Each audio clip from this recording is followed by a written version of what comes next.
আসসালামু আলাইকুম ওয়া রাহমাতুল্লাহি ওয়া বারাকাতুহু। ইন্নাল হামদালিল্লাহি ওয়াহদা ওয়াস সালাতু ওয়াস সালামু আলা মান লা নাবিয়্যা বা'দা, আম্মা বা'দ।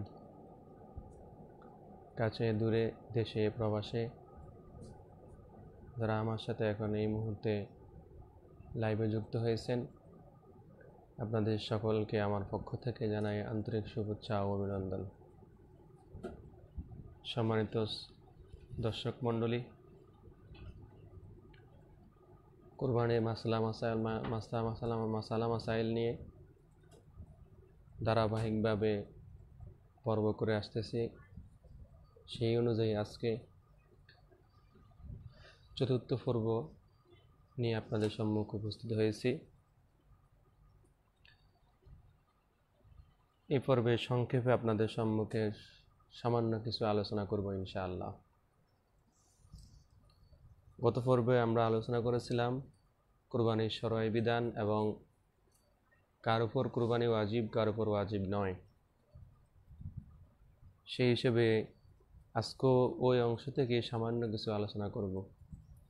আমরা সকলেই জানি, সচরাচর আমরা যারা কুরবানি দিয়ে থাকি, আমরা সকলে কোরবানির ভাগের মধ্যে একটা ভাগ আমরা আমাদের নবী হযরত মুহাম্মদ মুস্তাফা সাল্লাল্লাহু আলাইহি ওয়াসাল্লামের নামে নিয়ত করে দিয়ে থাকি। এখন আমরা যে রাসূল সাল্লাল্লাহু আলাইহি ওয়াসাল্লামের নামে যে নিয়ত করে দিয়ে থাকি, কোরবানি করে থাকি একটা ভাগ, এটা কতটুকু জায়েজ আছে, এবং এটা হাদিস সম্মত কিনা তা আমরা এখন দেখব। রাসূলুল্লাহ সাল্লাল্লাহু আলাইহি ওয়াসাল্লামের পক্ষ থেকে কোরবানি করা, রাসূলুল্লাহ সাল্লাল্লাহু আলাইহি ওয়াসাল্লামের পক্ষ থেকে কোরবানি করা একটা বড় সৌভাগ্যের বিষয়। এটা আমাদের জন্য একটা সৌভাগ্যের বিষয়। রাসূলুল্লাহ সাল্লাল্লাহু আলাইহি ওয়াসাল্লাম নিজে তার অনাগত উম্মতের জন্য নিজে কোরবানি করে গেছেন। সে বিষয়ে আমরা ইনশাআল্লাহ পরবর্তীতে আসবো, যে রাসূলুল্লাহ সাল্লাল্লাহু আলাইহি ওয়াসাল্লাম যখন কোরবানি করতেন, উনি ওনার কোরবানির অংশের মধ্যে তার উম্মতের জন্য নিয়ত করে কোরবানি করা যেতেন।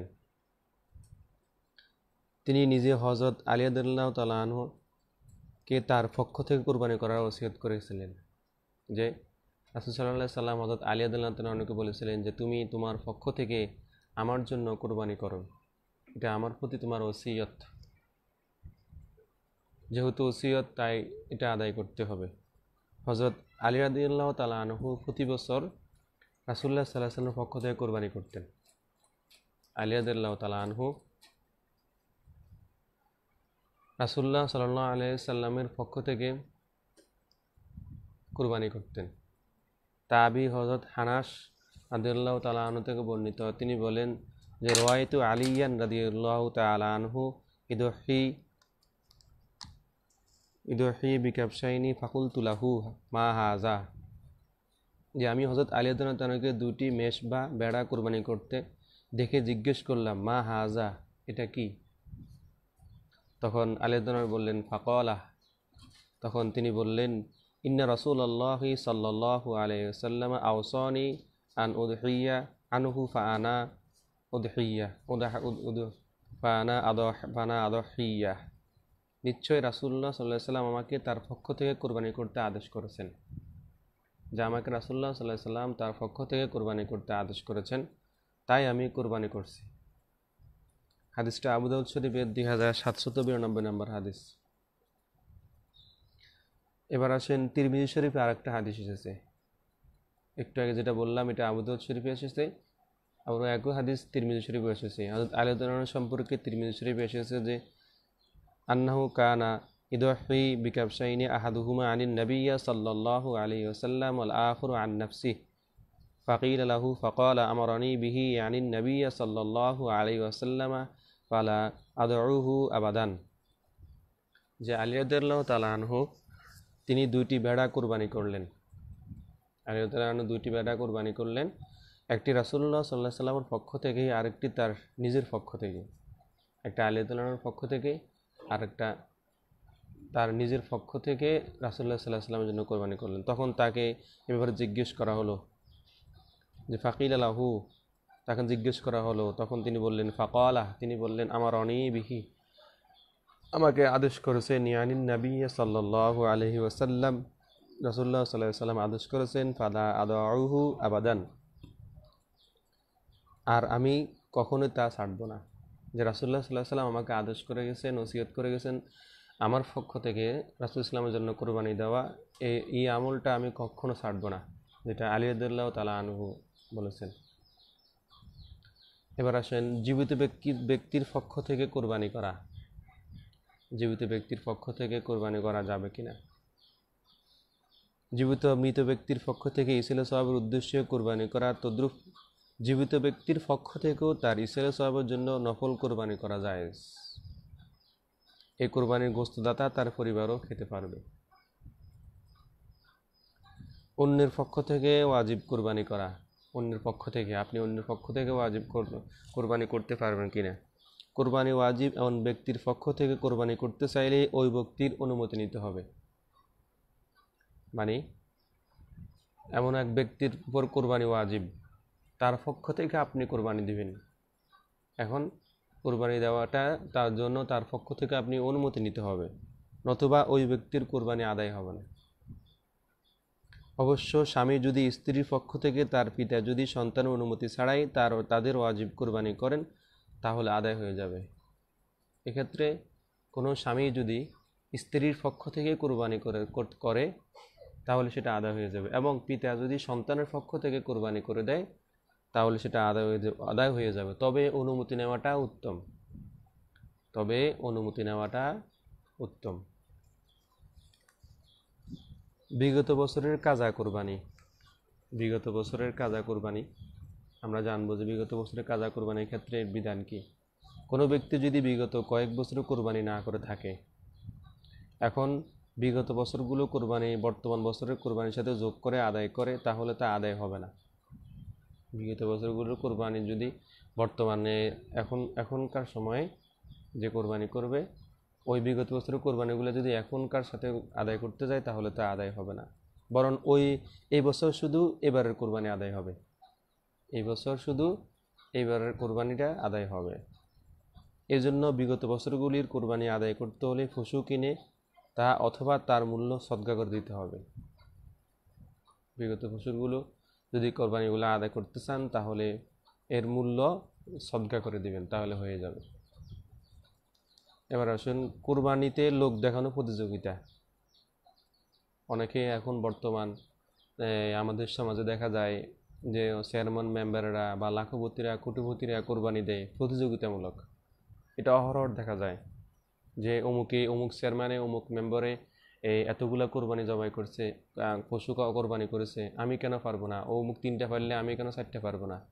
এইভাবে লোক দেখানো, মানুষকে লোক দেখানো। অমুক বলবে না অমুক চেয়ারম্যান 3টা কোরবানি দিয়েছে, পশু কোরবানি দিয়েছে, অমুক চেয়ারম্যান 4টা কোরবানি দিয়েছে। এটা কতটুকু জায়েজ? লোক দেখানোর উদ্দেশ্যে পরস্পর কোরবানির প্রতিযোগিতা করা হারাম। লোক দেখানোর ইবাদত আল্লাহ তাআলা কবুল করবেন না। আল্লাহ তাআলা লোক দেখানোর ইবাদত কবুল করবেন না।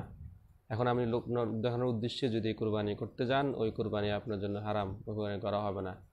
কারণ আল্লাহ তাআলা আপনার পশুর কোরবানির গোশতও চান না, রক্তও চান না। আল্লাহ তাআলা আপনার চান মন। যেমন লা ইয়ানালাল্লাহা লুহুমুহা ওয়ালা দিমাউহা ওয়ালাকিন ইয়ানালুহুত তাকওয়া মিনকুম, যে আল্লাহ তাআলা তোমাদের পশুর গোশতও চান না, রক্তও চান না, তিনি চান তোমাদের মন।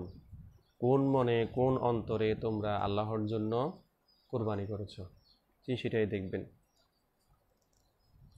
কেউ 3টি পশু কোরবানি করলো আর তাকে হারিয়ে দেওয়ার জন্য অন্যজন 4টি করলো, যেটা আমি বললাম, এমনটা মোটেও সমীচীন নয়।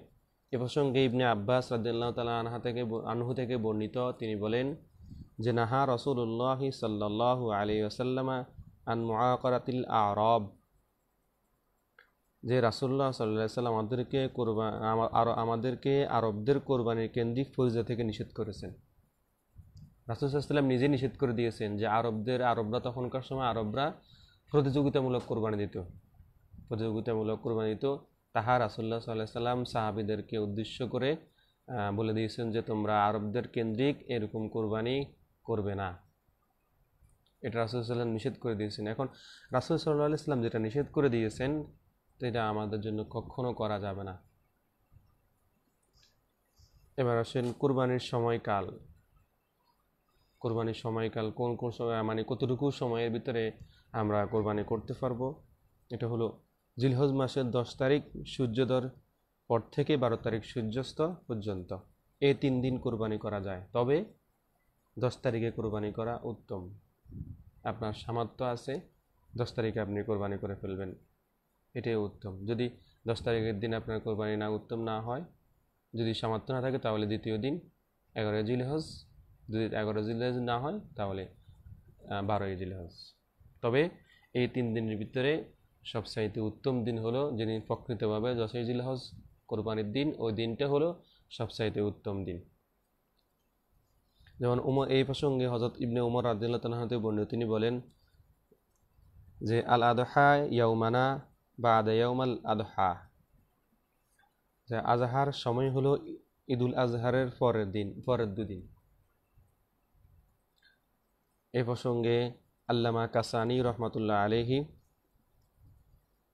বাদায়ুস সানায়ের মধ্যে উল্লেখ করেছেন যে as-sahihu qawluna lima ru'iya an sayyidina Umar wa sayyidina Ali wa ibn Abbas wa ibn sayyidina Umar wa Anas ibn Malik radiyallahu ta'ala anhum annahum qalu ayyamun nahri salasatun awwaluha afdaluha,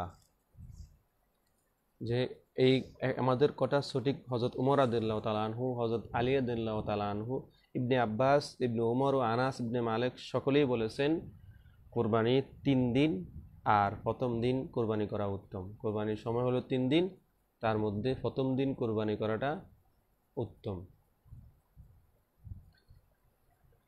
এবার আসেন ঈদের নামাজের পর কোরবানি করা।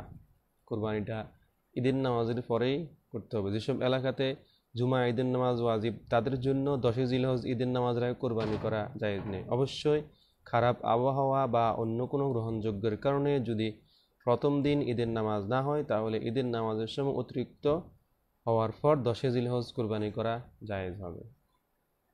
হযরত বারা ইবনে আযিব রাদিয়াল্লাহু তাআলা আনহু থেকে বর্ণিত, তিনি বলেছেন যে ঈদুল আজহার দিন রাসূলুল্লাহ সাল্লাল্লাহু আলাইহি ওয়াসাল্লাম আমাদেরকে লক্ষ্য করে খুতবা দিয়ে বললেন, রাসূলুল্লাহ সাল্লাল্লাহু আলাইহি ওয়াসাল্লাম আমাদেরকে ঈদুল আজহার দিনে খুতবা দিতে গিয়ে লক্ষ্য করে উদ্দেশ্য করে বললেন, নিশ্চয়ই আমরা আমাদের আজকের ঈদের দিন প্রথম যে কাজ দিয়ে শুরু করব তা হলো ঈদের নামাজ পড়ব। ঈদের দিনের প্রথম কাজ যে শুরু করবে ওই কাজটা হলো ঈদের নামাজ পড়ে শুরু করা।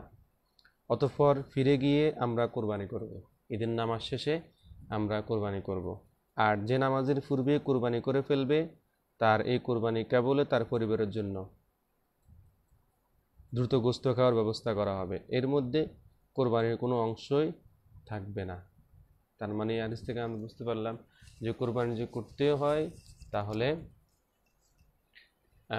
কোরবানি ঈদের নামাজের পরে কোরবানি করবে। যেমন মনে সম্ভবত দ্বিতীয় পর্ব বা তৃতীয় পর্ব আমি একটা হাদিসটা আলোচনা করেছিলাম যে কেউ যদি ঈদের নামাজের পূর্বে কোরবানি করেই ফেলে তাহলে তার জন্য কোরবানি হবে না, সে পরবর্তীতে যেন আরেকটা পশু নিয়ে ঈদের নামাজের পরে কোরবানি করে, হাদিসে এসেছে। আমার ধারাবাহিকভাবে আলোচনাগুলা পর্বগুলো আপনারা শুনলে বিস্তারিত আপনারা জানতে পারবেন। অপর হাদিসে রাসূলুল্লাহ সাল্লাল্লাহু আলাইহি ওয়াসাল্লাম এই যে হাদিসটা বলছিলাম, এটা যে মান সাবাহা ক্বাবলা আন ইউসাল্লিয়া ফালিউইদ মাকানাহা উখরা ওয়া মান লাম ইয়াসবাহ ফালিয়াসবাহ, যে ব্যক্তি ঈদের নামাজের পূর্বে জবাই করবে ওই পশুর স্থলে আরেকটি পশু কোরবানি করবে, আর জবাই করেনি সে নামাজের পরে জবাই করবে। মানে যে ব্যক্তি ঈদের নামাজের পূর্বে কোরবানি করবে সে যেন ওই পশুস্থলে আরেকটা পশু কোরবানি দেয় ঈদের নামাজের পরে, আর যে ব্যক্তি জবাই করেনি সেই ঈদের নামাজের পরে কোরবানি পশু জবাই করবে। হাদিসটা সহিহ বুখারীর 5242 নম্বর হাদিস। এবার আসুন রাতে কোরবানি দ্বারা, রাতে কোরবানি করা কতটুকু বিধান আছে রাতের সময় কোরবানি করা। কোনো কারণে দিনে যদি আপনি কোরবানি করতে না পারেন, আপনি দিনের বেলায় হয়তো কোনো অসুবিধা ছিল, অসুবিধার কারণে আপনি দিনের বেলায় কোরবানি করতে পারলেন না, না পারলে 10 ও 11 তারিখ দিবাগত রাতে কোরবানি করা জায়েজ আছে। তবে রাতে আলো স্বল্পতার কারণে জবে করতে ত্রুটি দেখা দিলে পরে দেখা দিতে পারে বিদায় জবা দিনে করাই উত্তম। আর আলোর পর্যাপ্ত থাকলে রাতে জবা করাতে কোনো অসুবিধা নেই। আলো যদি পর্যাপ্ত পরিমাণ থাকে তাহলে আপনি যদি রাতে জবাইটা করেন তাহলে তার কোনো অসুবিধা নেই, অসুবিধা হবে না। এবার আসুন যথাসময়ে কোরবানি করতে না পারা,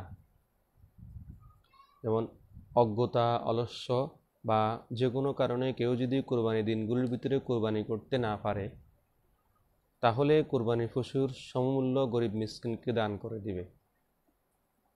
আর যদি সময়ের পর তা জবে করে ফেলে তবে পুরো গোস্ত সদকা করে দিতে হবে। এক্ষেত্রে গোস্তের মূল্য যদি জীবিত পশুর মূল্যের চেয়ে কমে যায় তবে যে পরিমাণ মূল্য কম হলো তাও সদকা করতে হবে। তবে কোরবানির দিনগুলোতে ইচ্ছাকৃত পশু কোরবানি না করে এর মূল্য সদকা করে দিলে তা আদায় হবে না, কারণ এটা স্বতন্ত্র একটি ইবাদত। আপনি কোরবানির দিনগুলোতে ইচ্ছা করে কোরবানি করলেন না করে কি করলেন, এই টাকাগুলো, সম্পদগুলো আপনি সদকা করে দিলেন, এতে আদায় হবে না, কারণ আপনার জন্য ওই দিন তো ওয়াজিব কোরবানি করার আপনার কোনো অসুবিধা নেই। আপনি ইচ্ছাকৃতভাবে অলসতাভাবে আপনি কোরবানি করলেন না, সেক্ষেত্রে এই কোরবানিটা আদায় করা হবে না। আপনি যদি এই প্রসঙ্গে যদি টাকাগুলো যদি গরিব মিসকিনকে দেন তাহলে তা কখনো কোরবানি আদায় হবে না। এবার আসুন শরিকানা কোরবানি।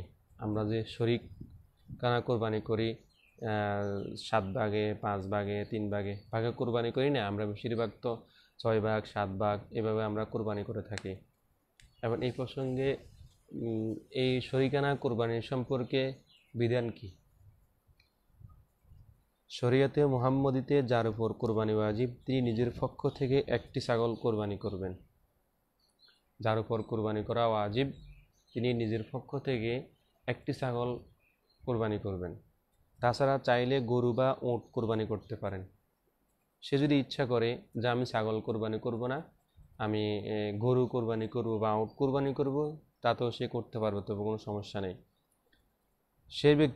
তবে সেই ক্ষেত্রে ওই ব্যক্তি ক্রয়কৃত গরু বা উটে তার সাথে আরও 6 জনকে শরিক করে 7 জন মিলে কোরবানি করতে পারেন। যে ব্যক্তি উট বা গরু ক্রয় করবেন সে যদি ইচ্ছা করে যে তার সাথে আরও 6 জনকে সে ভাগে নেবেন, ভাগ করে শরিক হয়ে কোরবানি করবেন, তাতে কোরবানি করতে পারবে, তাতে কোনো সমস্যা নেই। যেমন মুসলিম শরীফের একখানা হাদিসে ইরশাদ হয়েছে যে হযরত জাবের রাদিয়াল্লাহু তাআলা আনহু থেকে বর্ণিত যে আন জাবের ইবনে আব্দুল্লাহ قال حاجزنا مع رسول الله صلى الله عليه وسلم فنحرنا البعير عن 7 والبقرة عن 7।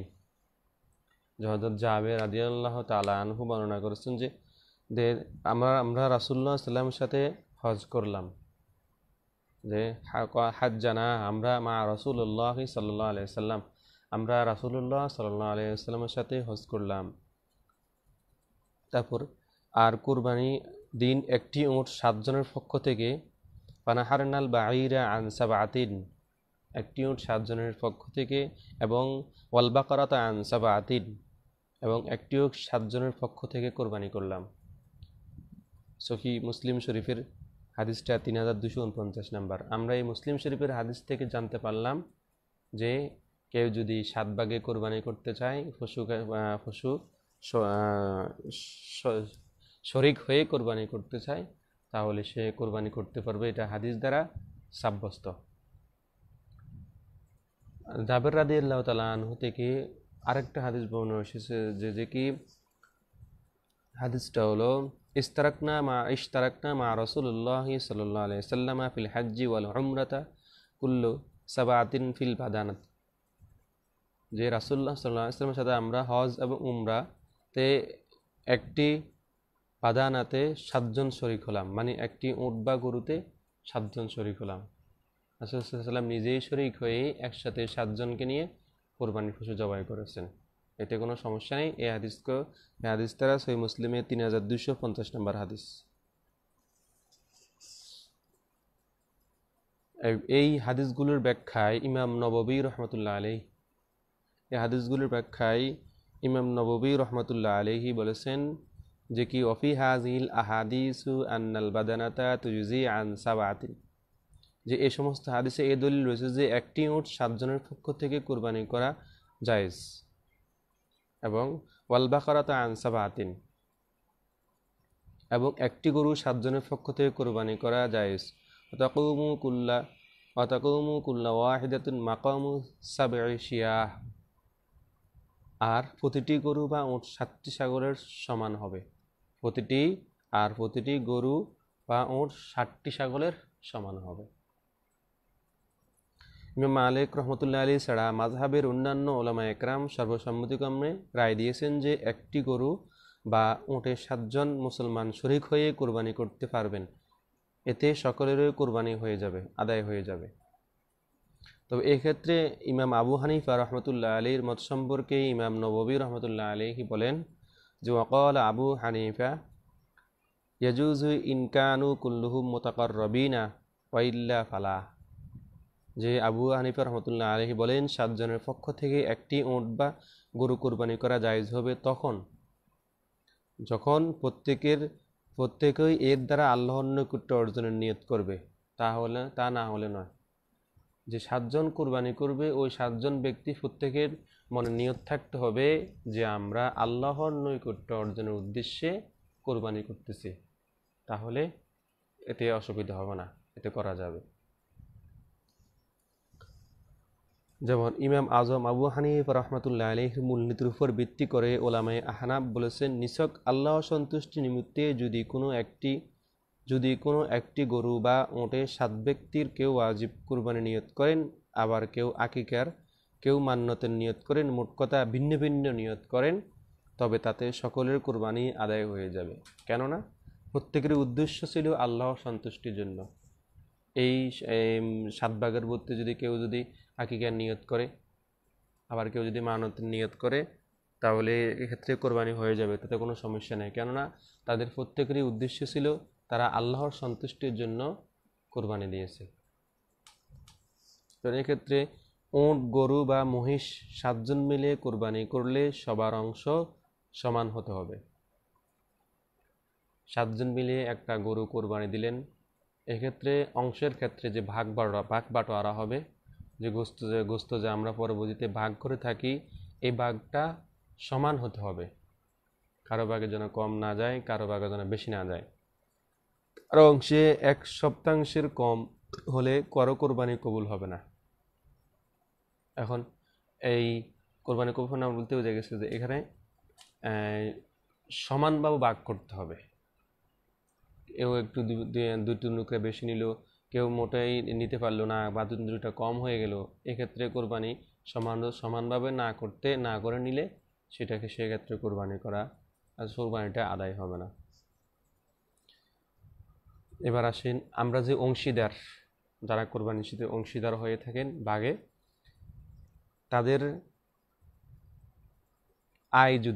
আয়কৃত ব্যয় যদি হারাম হলে বা নিয়ত শুদ্ধ না হলে, তারা যে টাকা দিয়ে কোরবানির পশুর জন্য টাকা দিয়েছে, ওই টাকাগুলো যদি হারাম পর্যায়ের টাকা হয় এবং নিয়ত যদি শুদ্ধ না হয়, এক্ষেত্রে বিধান কি?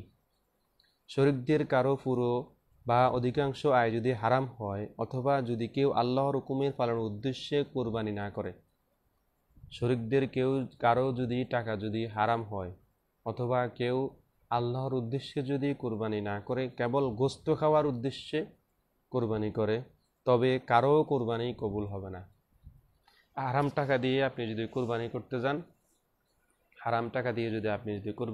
যান, এই কোরবানি আপনার জন্য কবুল হবে না। এবং আপনি যদি নিয়ত করেন যে এই কোরবানির গোস্ত দিয়ে আমি এই কোরবানির পশুর গোস্ত আমি খাওয়ার জন্য নিয়ত করেছেন, যেমন কি এই জন্য তো নিয়ত ইমাম বুখারী রহমতুল্লাহ আলাইহি ওনার বুখারী শরীফের প্রথম হাদিসটাই নিয়তের জন্য এনেছেন, যে ইন্নামাল আমালু বিন্নিয়াত, যে সমস্ত আমল নিয়তের উপর নির্ভর করে।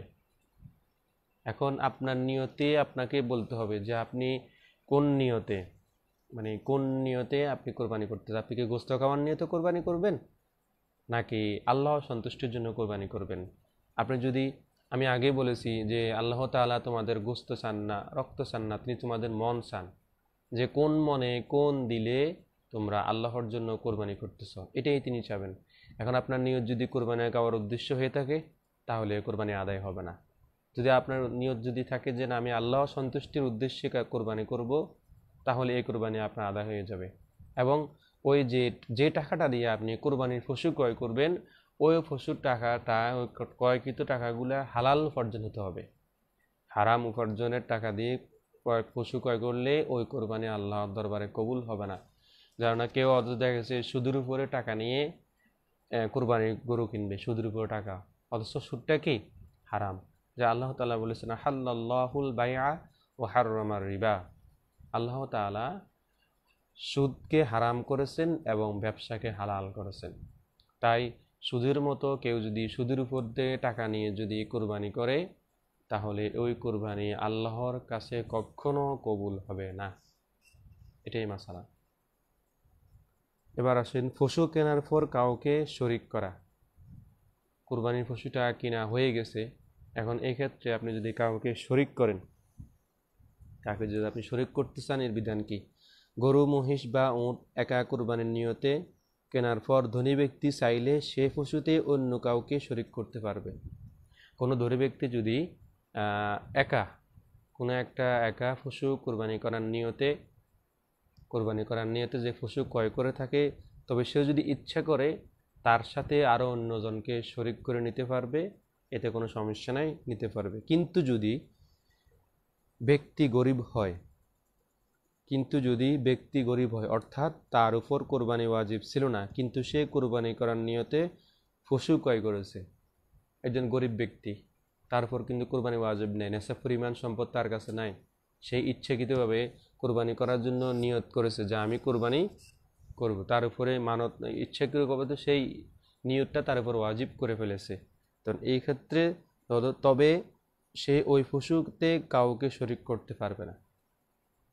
কোনো গরিব ব্যক্তি যদি তার উপর আপনার কোরবানি ওয়াজিব হয় না, সে ইচ্ছাকৃতভাবে একটা নিয়ত করেছে কোরবানি করবে, এখন এই কোরবানি নিয়ত করা যে কোরবানিটা সে কিনলো, এই কেনার পরে যদি এই কোরবানির পশুর সাথে অন্য কাউকে সে আর শরিক করতে পারবে না। সে তো তার জন্য নিয়ত করে ফেলেছে, তার জন্য নিয়ত করে ফেলা জিনিসের সাথে অন্য কারোর সাথে, পশুর সাথে অন্য কারোর সাথে সে শরিক করতে পারবে না। যেমন এই প্রসঙ্গে শামসুল আইম্মা আল্লামা শারখসি রহমতুল্লাহ আলাইহি আল মাবসুদ কিতাবে উল্লেখ করেছেন যে ওয়াইনিস তারা বাকারাতান ইউরিদু আন ইদহিয়া বিহা আন নাফসি, যে যদি নিজের পক্ষ থেকে কোরবানির উদ্দেশ্যে কেউ যদি নিজের পক্ষ থেকে কোরবানির উদ্দেশ্যে গাবি কিনে, সুম্মাস তারাকা মাহু সিত্তাতুন আজজাহুস্তেহসানান, যে কি এবং পরে আরও 6 জনকে শরিক করে, তবে ইস্তেহসানের ভিত্তিতে জায়েজ হবে। তবে যদি ইস্তেহসানের ভিত্তিতে হয় তাহলে সেটা জায়েজ হয়ে যাবে। এবার আসেন পশু কেনার পর কোনো শরিক মারা গেলে,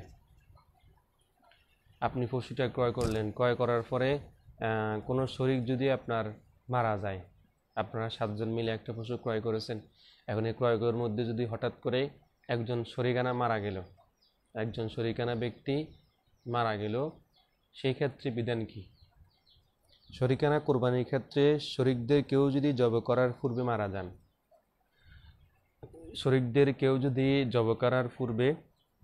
মারা যান, তবে ওয়ারিসদের অনুমতিক্রমে তার পক্ষ থেকে কোরবানি করা যাবে।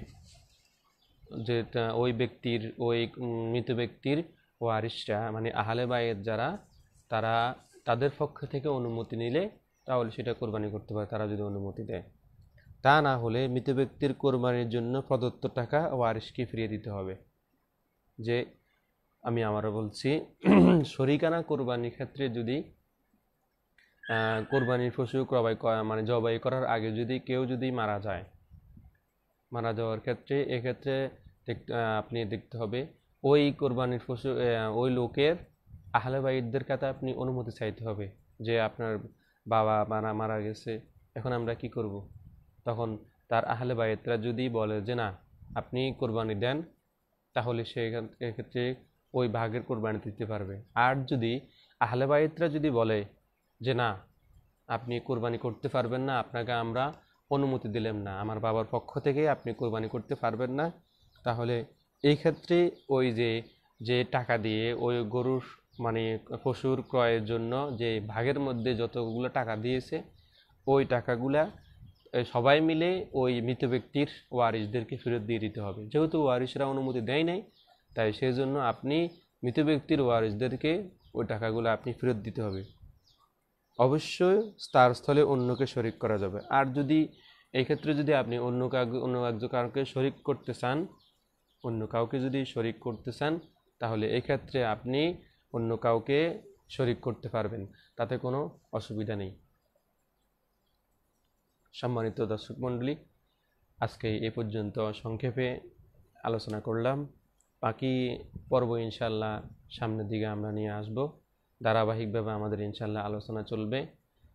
যারা আমার সাথে এখন যুক্ত হয়েছেন, আপনারা যদি শুরুর একদম কোরবানির শুরু থেকে মাসাল্লা মাসাইলগুলো জানতে চান, তাহলে ধারাবাহিকভাবে আমার পর্বগুলো দেখে আসবেন। প্রথম পর্ব, দ্বিতীয় পর্ব, তৃতীয় পর্ব, এইভাবে পর্বগুলো যদি দেখে আসেন, তাহলেই আপনি এই আগের যে আলোচনাগুলো করেছি সেগুলো আপনারা জানতে পারবেন। আজকে এই পর্যন্ত। যারা আমার সাথে এতক্ষণ যুক্ত ছিলেন, আপনাদের সকলকে আমার পক্ষ থেকে আন্তরিক শুভেচ্ছা ও অভিনন্দন এই বলে আমি আপনাদের সামনে থেকে বিদায় নিচ্ছি। আসসালামু আলাইকুম ওয়া রাহমাতুল্লাহি ওয়া বারাকাতুহু।